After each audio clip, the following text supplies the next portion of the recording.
일용할 양식을 주시옵고라는 제목으로 하나님 말씀 전합니다. 우리가 계속해서 주님께서 가르쳐 주신 기도를 살펴보고 있습니다.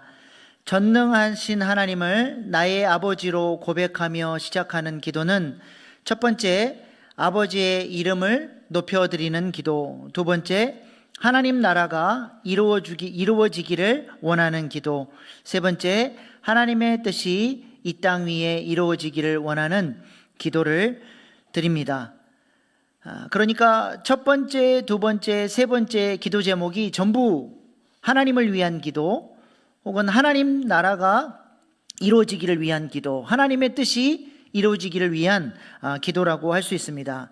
그리고 이제 예수님께서 네 번째로 가르쳐 주신 기도 제목은 우리 자신을 위한 기도로 이제 시작이 됩니다. 네 번째, 다섯 번째, 여섯 번째 기도 제목은 이제 우리 자신을 위한 기도를 하라고 우리 주님께서 가르쳐 주고 있는데요. 우리 자신을 위한 기도를 할 때 가장 먼저 우리 주님은 무엇을 위해 기도하라고 말씀하셨습니까? 오늘 본문 11절 말씀 같이 보십시다. 시작. 오늘 우리에게 일용할 양식을 주시옵고. 아멘. 우리가 우리 자신을 위해서 제일 먼저 구해야 할 것은 일용할 양식이라고 우리 주님이 가르쳐 주셨습니다. 여기 양식이라고 번역되어 있는 아르톤이라고 하는 히라버는 그냥 의미 그대로 그냥 직역을 하면 빵입니다. 우리말로 바꾸면 밥 달라고 기도하는 것이죠. 이 단어가, 이 아르톤이라고 하는 단어가 이제 우리 자신을 위한 기도, 네 번째 기도부터 우리 자신을 위한 기도가 시작이 되는데, 히라보 원문에 보면 가장 앞에 이 단어 아르톤, 빵이라고 하는 단어가 먼저 시작이 됩니다. 헬라어는 어순을 파괴하고 강조하고자 하는 단어를 문장의 맨 앞으로 이렇게 보내는 그런 특징이 있죠. 그래서 첫 단어가 어떤 단어로 시작되느냐가 이 문단 또 이 문장의 핵심을 보여주는 것입니다. 주기도문은 우리말 성경에 이렇게 돼 있죠. 하늘에 계신 우리 아버지여, 이렇게 시작이 되는데 히라보 원문에는 어떻게 돼 있어요? 파테르, 아버지여라부터 시작이 됩니다. 그러니까 이 주기도문의 핵심, 우리가 하나님 앞에 기도하는 핵심은 하나님을 아버지로 만나야 된다는 거죠. 그래서 아버지라는 단어가 이 주기도문의 가장 앞에 선두에 나와서 우리가 하나님을 아버지로 만나고 기도할 수 있도록 우리 주님이 그렇게 가르쳐 주셨습니다. 마찬가지로 오늘 본문 말씀에서 이제 우리를 위한, 내 자신을 위한 기도가 시작이 되는데, 네 번째, 다섯 번째, 여섯 번째 이 여러 가지 기도 주목 중에서 가장 첫 단어로 우리 예수님께서 가르쳐 주신 게 뭐예요? 빵이에요, 빵. 아르톤이라고 하는 이 빵이라는 단어가 시작이 되는 거예요. 그래서 우리가 우리 자신을 위해서 기도하는 가장 중요한 기도 제목이 뭐라는 겁니까?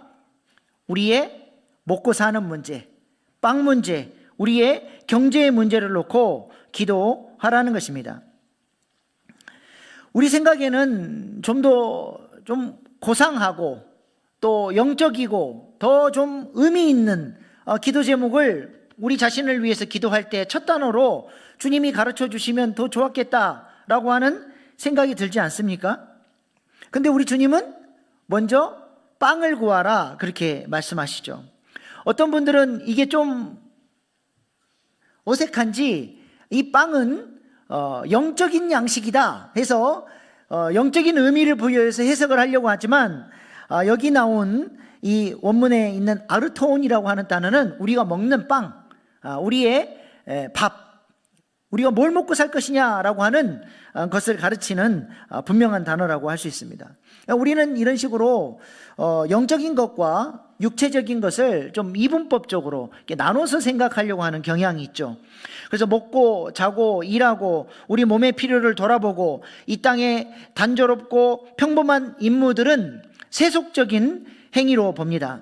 그래서 이러한 일들을 마지못해서 하고 또 이런 일들의 시간을 많이 뺏기면 괜히 하나님께 죄송하고 죄책감이 들고 그럴 때가 있죠. 그러나 이것은 성경적인 가르침이 아닙니다.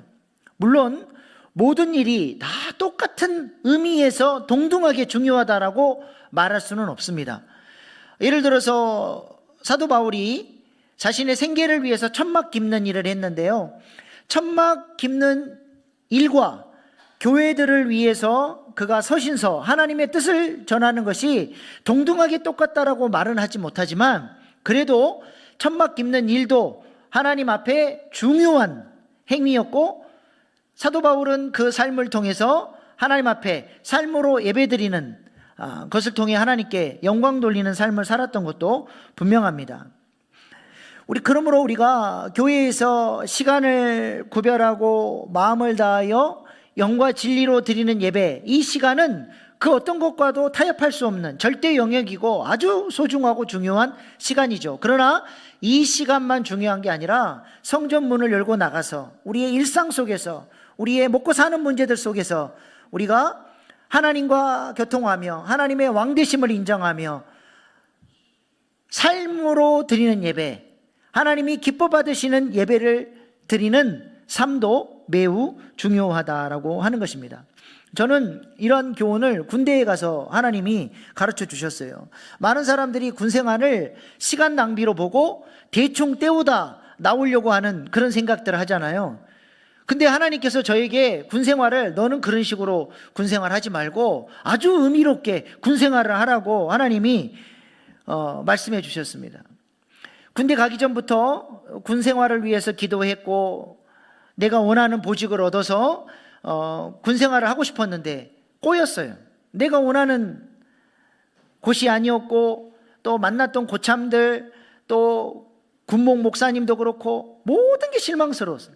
그래서 하루는 하나님 앞에 새벽에 보초를 쓰다가 막 따져 물었습니다. 하나님, 실수하신 거 아닙니까? 하나님, 나 저를 이렇게 기도 안 했는데요. 하나님, 왜 저를 이곳에 보내셨습니까?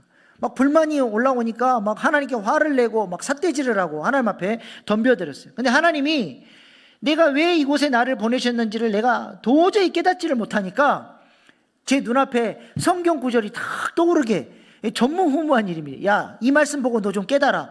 그래가지고 재빨리 건방 주머니에서 성경책을 꺼내서 봤어요. 하나님이 보여주신 말씀이 뭐냐면 골로새서 3장 22절 24절 말씀입니다. 같이 한번 읽어보십시다. 시작. 종들아, 모든 일에 육신의 상전들에게 순종하되 사람을 기쁘게 하는 자와 같이 눈가림만 하지 말고 오직 주를 두려워하여 성실한 마음으로 하라. 무슨 일을 하든지 마음을 다하여 주께 하듯 하고 사람에게 하듯 하지 말라. 이는 기업의 상을 주께 받은 줄 아나니 너희는 주 그리스도를 섬기느니라. 아멘. 이 말씀을 읽는 순간 망치로 머리를 한 대 꽝 맞은 느낌이었습니다. 하나님, 실수하셨습니다. 왜 저를 이곳에 보내셨습니까? 항변했는데 하나님께서는 저에게 뭐라 그러셔요? 내가 너 종훈련 시키려고 이곳에 보냈다. 너 원망불평하지 말고 네가 그렇게 우습게 여기는 고참들, 그들을 주님 대하듯 하고 너의 모든 군생활을 주님께 예배하듯이 하나님을 섬기는 마음으로 하라는 하나님의 감동이었습니다.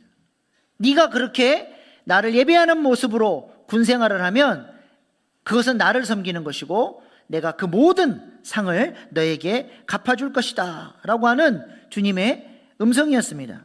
이 말씀이 제 마음에 딱 박히고 나니까 군생활이 하루아침에 관점이 달라지니까 군생활이 하루아침에 달라져 버려요. 어제는 혼자 쓰레기 정리하다가 원망불평했어요. 지들은 놀고 나만 일 시키네. 입이 이만큼 나와가지고 대충 원망하면서 고참들 욕하면서 그렇게 일을 했는데, 오늘은 혼자 쓰레기 정리하고 혼자 빗자루질 하는데 내 입에서 찬양이 나오고 감사가 나오는 거예요. 나 지금 뭐 하고 있어요? 뭐 하고 있습니까? 하나님을 예배하고 있는 거예요. 하나님이 나의 이 모습을 보시고 영광 받으시고 하나님께서 기뻐하신다는 사실이 깨달아지기 시작하니까 하루하루 군생활이 얼마나 감격스럽고 행복한지 막 저절로 감사가 터져 나오는 것입니다. 이러한 진리에 무한한 지지를 해주는 사람이 있습니다. 그는 성직자도 아니고 위대한 저술가나 지위를 가진 사람도 아닙니다. 그는 평신도로서 한 수도원에서 수도사들의 밥을 지어주기 위해서 부엌에서 일하는 한 명의 일꾼, 니콜라스 헤르만이라고 하는 형제입니다. 사람들은 그를 로렌스 형제라고 불렀습니다. 그는 작은 일들이지만 부엌에서 수도사들을 위해서 밥을 짓지만 그것이 곧 하나님을 예배하는 것이라 생각하고 최선을 다해서 하나님 섬기듯이 했어요. 그리고 자신의 이 작고 사소한 이 일들 가운데 하나님의 임재가 있기를 하나님을 바라보는 마음, 주바라기, 항상 마음의 방향성이 주님께로 가 있는 거예요. 주님의 음성을 듣고 싶어하고 주님을 예배하고 싶어하고 이 작은 일을 통해서 하나님께 영광 돌리고자 하는 그 주바라기 자세로 하나님을 찾았더니 하나님께서 그에게 지혜를 주시고 기도의 능력을 주시고 놀라운 성령의 충만함을 주셔서 수도사들마저도 이 로렌스 형제에게 와서 기도받기를 원하고 그에게 지혜를 구하고, 그래서 이 로렌스 형제의 영성이 많은 사람들에게 소문이 나기 시작했습니다. 우리나라에는 하나님의 임재 연습이라는 책을 통해서 우리에게 소개되어 있죠. 한번 띄워주세요. 네, 저 책이에요. 하나님의 임재 연습. 이 로렌스 형제의 영성입니다. 작고 사소해 보이고 아무도 중요하지 생각하지 않는 그 일이지만 거기서 하나님을 예배하는 마음으로, 주바라기의 태도로 그렇게 주님 섬기듯 섬겼더니 그 형제가 하나님의 놀라운 지혜와 성령의 충만함을 받고 평신도로 부엌으로 들어갔는데 나중에는 그 수도원의 원장의 자리에 오르고 수많은 사람들에게 선한 영향력을 끼치는 믿음의 사람으로 세워지게 되었다는 것입니다. 오늘 본문의 네 번째 기도, 일용할 양식을 구하는 기도가 바로 우리에게 이러한 영성을 가르쳐주고 있습니다. 지극히 세속적이고 세상적인 것 같은 우리의 빵의 문제, 돈을 버는 문제, 우리의 경제활동, 먹고 사는 문제가 결코 영적인 문제와 분리되어 있지 않다는 것입니다. 하나님의 이름이 높임받고 하나님 나라가 이루어지며 하늘 뜻이 이루어져야 되는데 어디에서 이 하나님의 이름이 높임받아야 되고 하나님 나라가 이루어져야 되고 하늘 뜻이 이루어져야 됩니까? 바로 이 땅에서, 더 정확하게는 우리의 일상의 삶 가운데서 지극히 세속적인 것 같은 나의 먹고 사는 문제, 돈 문제, 빵의 문제 가운데서 하나님의 이름이 높임받아야 되고 그곳에 하나님 나라가 이루어져야 되고 하나님의 뜻이 이루어져야 한다는 것입니다.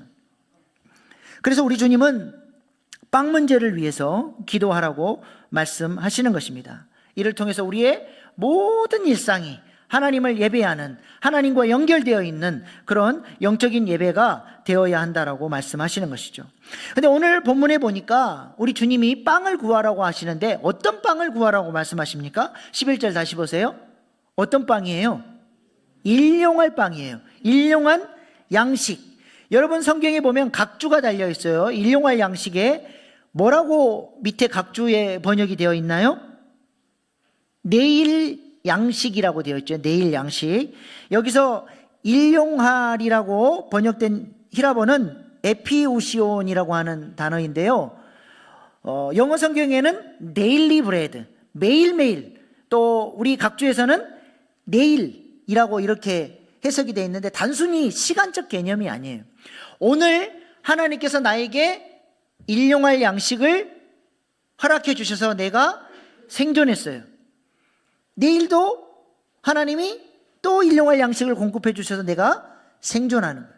그러니까 이 일용할, 이 에피오시온이라고 하는 단어 속에는 내 존재를 가능하게 하는, 내가 생존할 수 있도록 도와주는 이런 의미가 있는 거예요. 그러니까 우리 주님이 우리가 생존할 수 있도록 매일매일의 삶 속에서 우리에게 공급자 되어 주신다는 것입니다. 실제로 에피오시온이라고 하는 이 단어 자체가 그런 의미를 갖고 있어요. 에피는 전치사 온, 영어로 온이에요. 온과 오프의 차이가 뭐예요? 온은 딱 달라붙어 있는 거예요. 오프는 떼지는 거예요. 온, 오프. 이게 이제 온, 에피는 이 온이라고 하는 의미를 갖고 있고, 우시온이라고 하는 단어는 존재, being이라는 의미를 갖고 있습니다. 그러니까 on being, 영어로 하면, 다시 말하면 뭘 의미하는 거예요? 우리가 어떻게 존재할 수 있다는 거예요? 하나님께 붙어 있어서 존재할 수 있다는 거예요. 붙어 생존의 원리. 가지가 나무에 붙어 있어야 뿌리로부터 수액을 공급받고 영양분을 공급받고 열매를 내어놓을 수 있고 생존할 수 있는 것처럼, 가지가 떨어져 버리면, 풀을 베버리면 벌써 한나절만 지나도 빼짝 말라버려요. 우리는 하나님으로부터 떨어질 수 없는, 딱 달라붙어서 하나님이 공급해 주시는 곳으로 살아야 하는 그런 존재라고 하는 것을 이 에피우시온이라고 하는 단어가 보여주고 있습니다. 그래서 우리 예수님은 우리가 하나님께 잘 붙어 생존할 수 있도록 이것을 놓고 기도하라고 말씀하시는 것이죠. 그렇다면 여러분은 이 생존의 문제를 가지고 기도하고 계십니까? 아멘이에요. 어떤 분들은 우리 주님이 무엇을 먹을까, 무엇을 마실까 염려하지 말라고 말씀하셨고, 그의 나라와 의를 구하라고 말씀하셨는데, 우리가 굳이 먹고 사는 문제에 대해서, 빵 문제에 대해서 하나님 밥 주세요, 빵 주세요라고 기도해야 하냐고 반문하는 분이 계실지 모르겠습니다. 그러나 우리 주님은 무엇을 먹을까, 무엇을 마실까 염려하지 말라고 하셨지, 기도하라고 하지, 기도할 필요가 없다라고 말씀하신 적이 없어요. 염려하는 것과 기도하는 것은 차원이 다른 문제죠.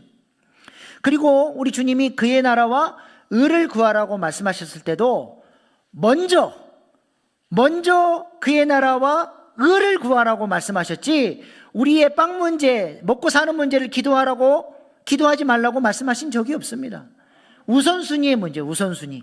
먼저 그의 나라와 의를 구하고 그 다음에 우리 자신을 위한 먹고 사는 문제도 기도해야 된다는 거예요. 그래서 우리 주님이 가르쳐 주신 주기도문에도 세 가지 기도는 하나님의 뜻이 이루어지는 기도, 하나님을 위한 기도, 나머지 세 개는 우리 자신을 위한 기도, 그리고 맨 먼저 빵을 위한 기도를 하라고 우리 주님이 말씀하시는 것입니다. 우리가 그것을 위해서 기도하면서, 그것을 위해서 기도하는 사람은 어떤 사람이에요? 하나님을 의지하면서 살아가는 사람이라는 거예요. 제가 전에 섬기던 교회에서 어떤 권사님이 자신의 믿음을 자랑하고 싶으셔서 저에게, 목사님, 저는 지금까지 그의 나라와 의를 위한 기도만 했지 제 자신을 위해서 이거 해주세요, 저거 해주세요 기도해 본 적이 없습니다. 그렇게 자랑을 하시더라고요. 근데 상처받을까 봐 입으로는 못 내고 속으로 그랬어요. 권사님, 그거는 믿음 좋은 게 아니라 권사님이 하나님을 의지하지 않고 살아왔다는 증거입니다. 상처받을까 봐 말은 안 하고 속으로만 그러고 말았어요. 여러분, 우리가 우리의 먹고 사는 문제를 위해서 기도하지 않는 것은 하나님을 의지하지 않는 거예요. 여러분은 무엇을 의지하고 사십니까? 뭘 의지하고 살아요? 어제 마트 가서 20kg짜리 쌀 사다 놓고 1년 먹을 김장김치 해놨으니까 먹고 살 거 염려 없으니 기도 안 해도 되겠네요? 어떤 분은 통장에 돈도 있고 남은 여생 먹고 살 만한 재산도 있는 사람이 있을 겁니다. 그러니까 어때요? 우리는 먹고 사는 문제에 대해서 절박한 마음으로 하나님을 의지하면서 기도하지 않습니다. 하나님을 의지하지 않고 살아요. 그러나 여러분, 누가복음 12장의 어리석은 부자를 한번 생각해 보시기 바랍니다. 그가 어느 날 풍성한 소출을 거뒀어요. 안 그래도 창고에 가득가득 재산이 쌓여 있는데 또 풍년을 맞으니까 이 부자가 더 큰 창고 지어가지고 더 많이 쌓아놔서 내 일평생 이거 의지하며 살아야 되겠다, 든든한 마음으로 더 큰 창고 지으려고 딱 작정하고 있는데 그날 밤에 하나님이 그 사람을 데려가 버린 거예요. 그래서 그동안 죽도록 아낀다고 그렇게 돈돈거리며 쌓아놓기만 하고 단 한 번도 누군가를 위해서 베풀지 못하고 하나님 뜻대로 써보지도 못하고 단 한 푼도 못 쓰고 그냥 세상 떠나버렸다는 것입니다. 이런 걸 보고 뭐라 그래요? 한 방에 훅 간다 그래요. 그러므로 우리는 우리 힘으로 살 수 있는 존재가 아니라니까요. 날마다 겸손하게 우리의 생존의 문제를 위해서, 먹고 사는 문제를 위해서 기도하며 하나님을 의지하며 살아야 한다는 것입니다. 그래서 우리 주님께서 일용할 양식을 위해서 기도하라고 하시는 것이죠. 여기서 일용할 양식을 주옵시고라고 할 때 사용된 동사도 아오리스트 명령형입니다. 6가지 기도 제목 전부 다가 아우리스트 명령형이에요. 주기도문은.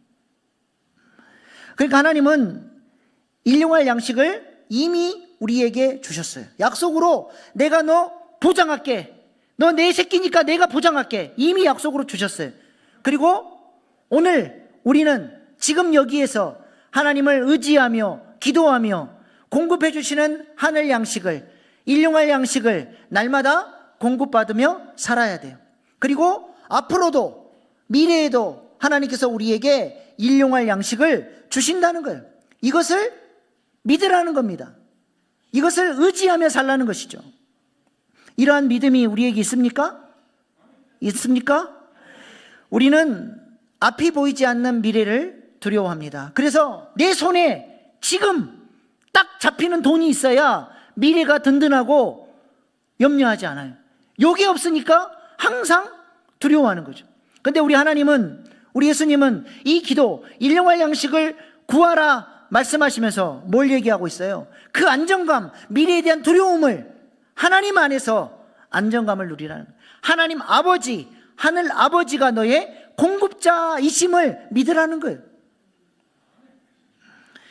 그래서 우리가 이 믿음을 가지고 뭘 하는 거예요? 하나님 앞에. 하나님이 내 인생의 공급자이시고 내 인생의 주인이시니까 우리가 뭐예요?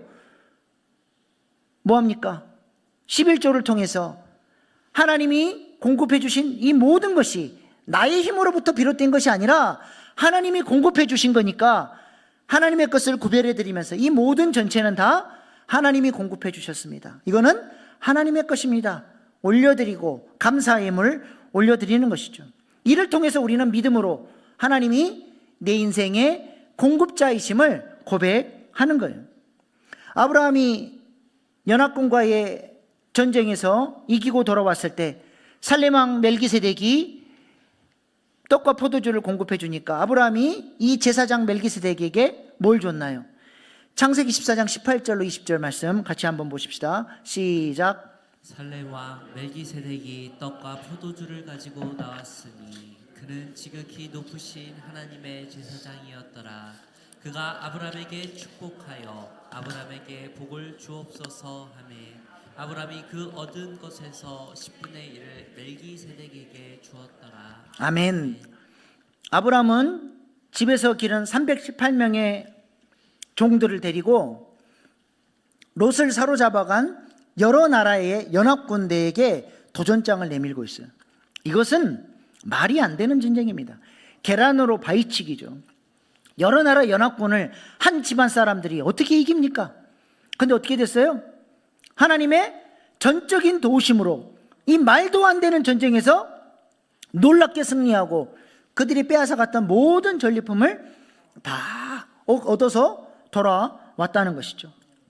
그때 살림왕 멜기세덱이, 이 제사장 멜기세덱이 전쟁에서 지쳐 돌아온 아브라함에게 떡과 포도주를 공급해줘요. 일용할 양식을 공급해 줌으로써 그가 육체적으로 원기를 회복하게 했고 또 그를 축복함으로써 영적인 하나님의 공급하심을 경험하도록 도와주죠. 그랬더니 아브라함이 자기가 얻었던 전리품의 10분의 1을 11조를 제사장 멜기세덱에게 드립니다. 이 고백은 뭐예요? 이 전리품은 내 힘으로 내가 싸움을 잘해서 얻은 게 아니라 누가 도와주셨다는 거예요? 하나님이 도와주셨다는 거예요. 하나님이 이기게 하셨기 때문에 이 모든 것은 다 하나님의 것이기에 내가 첫 것은 대표성이에요. 이 모든 것을 대표해서 하나님께 드립니다. 10분의 1을 드리면 하나님이 전체를 다 받아주시는 거죠. 아브라함은 이런 사람이에요. 다 가졌어요. 세상 사람들이 볼 때는 거부였고 엄청난 영향력이 있고 그에게 없는 것이 없어요. 근데 하나님이 볼 때 아브라함은 아무것도 가진 게 없는 사람이에요. 심지어 아들마저도, 이 아들도 하나님의 것, 내 재산도 하나님의 것, 내 양과 목축도 다 하나님의 것, 하나님의 것을 철저하게 구별해 드려버려요. 그리고 날마다 하나님의 인도하심을 구하고 일용할 양식을 구하고 하나님을 의지하며 살아가니까 하나님께서 이 아브라함을 더 복을 주시는 거예요. 청지기로 사용하는 거예요. 통로로. 그래서 하나님의 일하실 곳에 구속사에 아브라함을 마음껏 쓰시는 거예요. 아브라함에게 하나님이 팍팍 부어줘도 그거 지 거라고 안 하고 하나님의 거라고 하니까, 하나님의 뜻대로 쓰니까 하나님이 아예 천국 창고의 보물 열쇠를 아브라함에게 맡겨줘 버린다는 것이죠. 이것이 우리 그리스도인들이 하나님 앞에 헌금하는 근본 정신이요 믿음 아닙니까? 하나님이 내 인생의 공급자이시고 내가 가진 모든 것은 다 하나님의 것이라는 믿음을 가지고 살아가는 것입니다. 그러니까 누가 책임져 줍니까? 나의 모든 것이 다 하나님의 거라고 하나님께 다 드려버리니까 하나님의 거잖아요. 누가 책임져 줘요? 하나님의 거니까 하나님이 책임져 주시고 하나님이 지켜주시고 하나님이 보호해 주시는 것이죠. 그런데 하나님께 주권을 드리지 않고 이건 내 거예요, 내가 붙잡고 있으니까 어때요? 주식하다가 날려먹고, 몸이 아파서 응급실 실려가서 날려먹고, 사기당해서 날려먹고, 하나님께 드려서 하나님이 책임지게 해야 되는데 내가 거라고 내가 책임지려고 하니까 자꾸 빵꾸가 나는 거예요. 자꾸 줄줄 새 나가는 거예요. 우리는 우리가 책임지는 인생이 아니라 하나님이 책임져 주시는 인생을 살아갈 수 있기를 소망합니다. 그 비결이 뭐라고요? 아브라함처럼 하나님의 것은 하나님께 구별해드리고 일용할 양식을 구하며 기도하며 하나님을 의지하며 살아가는 삶이라고 하는 것입니다. 그러면 누가 책임져 준다고요? 전능하신 하나님이 책임져 주신다는 거예요. 이것이 진짜 지혜로운 인생입니다. 귀 있는 자는 들을 수 있기를 바랍니다. 얼마 전에 근처 우리 양신자 권사님 댁 그 1층에 있는 치킨집에 갔어요. 제가 거기서 우리 시원이의 지혜로운 모습을 봤습니다. 이 사장님이 인심이 좋으셔가지고요, 치킨만 주는 게 아니라 뻥튀기도 줘요. 치킨 나오기 전에 기다리는 동안에. 그래서 뻥튀기를 마음껏 먹고 치킨 먹고 이제 집에 가려고 그러는데 또 인심 좋은 사장님이 우리 애들에게 야 니네 뻥튀기 한 주먹씩 집어가라 그랬더니 우리 시원이가 안 집어요. 사장님이 집어주세요. 지 작은 손으로 집어봤자 몇 개 안 집히거든. 사장님 큰 손으로 확 집어줘야 많이 들어온 거를 아는 거죠. 여러분이 움켜쥐고 사실래요? 하나님이 집어주시는 삶을 사실래요? 네? 하나님이 책임져 주시면 줄줄 셀 걱정 없고 도둑 맞을 걱정 없고 사기 맞을 걱정이 없는 것입니다.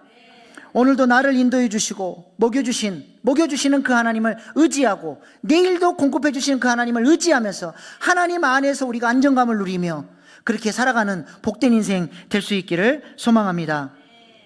마지막으로 한 가지만 더 살펴보고 오늘 말씀을 마치려고 하는데요, 오늘 본문에 나와 있는 우리 빵입니다. 오늘 본문에 보면 일용할 양식으로 되어 있는데요, 원문에는 일용할 우리 빵이에요. 저 자막 내려주세요. 언제 건데 지금까지 올라가 있나? 네. 우리 빵. 그러니까 일용할 빵이 아니라, 일용할 양식이 아니라 일용할 우리 양식이에요. 그러니까 히라보 원문에 보면 정관사 더가 있고 빵이 나오고 더, 빵, 우리 이렇게 돼 있어요, 순서가. 그러니까 이 빵이 그냥 빵이 아니라 누구 빵? 내 빵이 아니라 누구 빵? 우리 빵이요. 이 우리를 빼면 안 돼요. 이거 아주 중요한 단어인데 이게 빠져 있어요. 이것이 내 빵이라고 생각하니까 내 거라고 내 마음대로 쓰려고 그래. 우리 빵이에요, 우리 빵. 하나님 뜻대로 써야 될 우리 빵이라는 거예요. 하나님께서는, 우리 하나님은 어떤 분이셔요? 풍성하게 당신의 백성들에게, 양에게 풍성한 양식을 공급해 주셔서 그 풍성함을 가지고 나누며 천국의 기쁨을 누리며 살기를 하나님은 우리에게 원하시는 것이죠. 천국의 삶이 무엇인지 잠깐 영상으로 보시겠습니다.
저 마지막에 보면 food for all 그렇게 돼 있죠. 하나님께서 이 지구상에 모든 사람이 먹을 수 있도록 풍성한 먹거리를 주셨어요. 근데 소수의 몇몇이 욕심을 부리고 그것을 자기 것이라고 딱 카테고리 지어서 움켜줘 버리니까 배고픈 사람이 나오는 것이죠. 지옥의 삶이 뭐냐? 상대방을 항상 나의 경쟁자로 보고 내 것이라고 움켜쥐는 삶이 지옥의 삶이고, 천국의 삶은 그것을 나누고 베풀 때 천국의 기쁨을 맛보게 된다는 것입니다. 선악과 타락 이후로 사람들은 죄가 들어오면서 하늘 양식, 하늘 문이 닫혀버렸어요. 하늘 양식이 공급되지 않으니까 그 마음 안에 근본적인 배고픔, 근본적인 공허함이 생겨났습니다. 이것을 메꾸기 위해서 이 땅의 자원들, 남의 자원까지 빼앗아서 악착같이 움켜쥐지만 그 배고픔이 채워져요, 안 채워져요? 안 채워지는 거예요. 그래서 서로 싸우고 미워하고 악착같이 끌어모으려고 하는 그런 삶을, 지옥 같은 삶을 살게 된 것이죠. 그러나 하나님의 자녀들은 누가 공급자입니까? 하나님이 공급자, 풍성한 양식을 공급해 주시는 그 하나님으로 인해서 우리는 나누고 베풀며 사는 인생이지 그렇게 살아갈 이유가 없다는 것이죠. 출애굽기 16장에 보면 하나님께서 이스라엘 백성들에게 만나를 주시는데 얼마나 풍성하게 주시는지 몰라요. 출애굽기 16장 16절 말씀 보세요. 시작. 여호와께서 이같이 명령하시기를 너희 각 사람은 먹을 것만 이것을 거둘지니 곧 너희 사람 수요대로 한 사람의 한 오멜씩 거두되 각 사람이 그의 장막에 있는 자들을 위하여 거둘지니라 하셨느니라. 아멘. 한 사람 분량이 한 오멜인데요, 한 오멜은 2.2리터입니다. 한 사람이 풍성하게 먹고도 남을 만큼 하나님이 내려주셨다는 것이죠. 200만 명, 남자만 200만 명인데요, 그 출애굽 광야 백성을 200만 명으로 그냥 추산을 하고 계산을 해보면 하나님이 새벽마다 4,500톤을 날마다 부어주신 거예요. 10톤 트럭 450대 분입니다. 이렇게 하나님께서는 내가 너희의 공급자다. 너희는 하늘 바라보고 나를 의지하며 살아야 된다. 내가 너희들을 책임져 줄 것이다. 광야에서 계속 이 훈련을 시킨 거예요. 내가 너희의 주인이다. 내가 너희 아버지다. 내가 너희의 공급자다. 나를 의지하고 나를 바라봐라. 그래서 하늘문이 열려 있을 때 이스라엘 백성들은 실제로 가나안에서도 풍성한 삶을 살았죠. 근데 그 하늘을 놓쳐버렸을 때 하늘문이 닫히고 그들은 원수들에게 짓밟히고 핍절하게 살기 시작했다는 것입니다. 그러므로 하나님께서 우리에게 원하시는 삶은 무엇입니까? 하나님과의 아름다운 관계성 속에서 하나님이 부어주시는 하늘 양식, 또 이 땅의 풍성한 일용할 양식들을 가지고 하나님의 마음을 가지고, 우리 주님은 손과 발이 없어요. 우리 교회가 손과 발이 돼서 주님이 돕고자 하는 사람들, 흘려보내야 될 사람들을 교회를 통해서, 우리를 통해서 이 주님께서 하시고자 하시는 이 거룩한 사역들, 주님께서 기뻐하시는 사역들을 감당하며 살기를 원하시는 것입니다. 하나님께서 그걸 통해서 영광 받으시고, 네가 내 역할을 해줘서 고맙다, 내가 너에게 빚졌다, 우리 주님이 그렇게 말씀하시는 삶을 살아가기를 하나님이 원하시는 것입니다. 그래서 구원받은 하늘 양식을 공급받는 이스라엘 백성들에게 하나님께서 반복해서, 성경에 보면 61번이나 반복해서 말씀하신 하나님의 명령이 있어요. 출애굽기 22장 21절 23절입니다. 시작. 너는 이방 나그네를 압제하지 말며 그들을 학대하지 말라. 너희도 애굽 땅에서 나그네였음이라. 너는 과부나 고아를 해롭게 하지 말라. 내가 만일 그들을 해롭게 함으로 그들이 내게 부르짖으면 내가 반드시 그 부르짖음을 들으리라. 아멘. 예. 어려운 사람들을 압제하지 말고 그들을 도우라는 거. 만약에 너희들이 그렇게 그들을 고통스럽게 하면 그들이 부르짖는 소리를 내가 들어서 내가 그들 편에 서서 너희와 싸우겠다는 겁니다. 우리의 사명은 뭐예요? 하나님이 우리에게 부어주신 것들을 가지고 나누고 베풀며 환대하며 살아가는 삶인 줄로 믿습니다. 이것이 바로 천국 백성의 삶이라는 것이죠. 그래서 우리 빵에 우리 빵.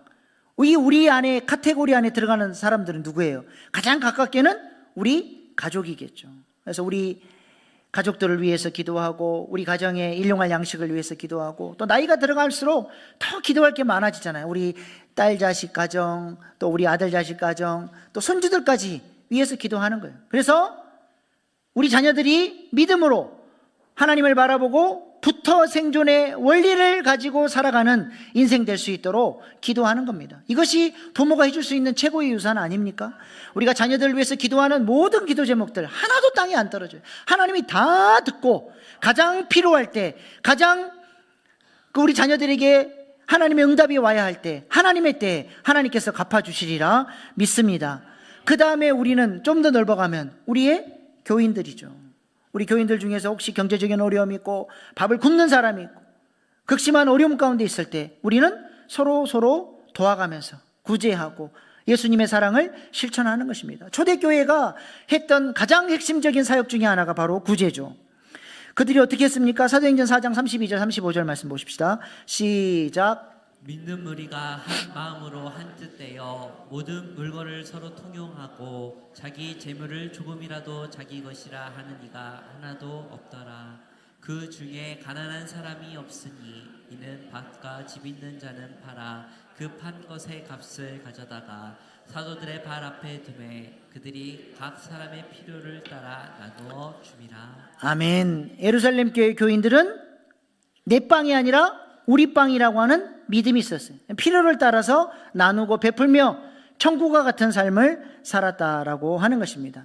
그리고 더 나아가서 우리는 어디로까지 나가야 돼요? 우주 만물까지 가야 돼요. 우리는 우주 시민의 한 일원으로서 어떤 나라가 어려움을 당하면 나와 상관없다가 아니라 그들의 아픔 가운데 연대하고 같은 우주 시민으로서 서로 돕고 흘려보내고 사랑을 베풀어야죠. 그리고 더 나아가서는 모든 피조 만물까지 만유를 풍성하게 하기를 원하시는 주님, 바로 우리를 통해서 교회를 통해서 만물까지 회복하기를 원하시는 그 하나님의 소원을 가지고 우리가 자연 만물까지 사랑하고 살리는 일에 쓰임받아야 하는 것입니다. 이것이 바로 일용할 양식을 하나님으로부터 공급받는 하나님 백성의 사명이라고 하는 것이죠.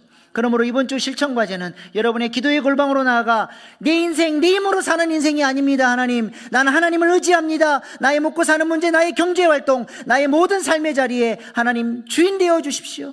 오늘도 일용할 양식을 공급하여 주시고 하나님이 주시는 그 힘으로 살아가는 부터 생존의 원리를 가지고 살아가는 인생 되게 해달라고 기도하시기 바랍니다. 그리고 하나님께서 여러분에게 부어주신 것을 가지고 내가 나눌 수 있는 우리 빵이니까 내가 누구를 도울 수 있을까?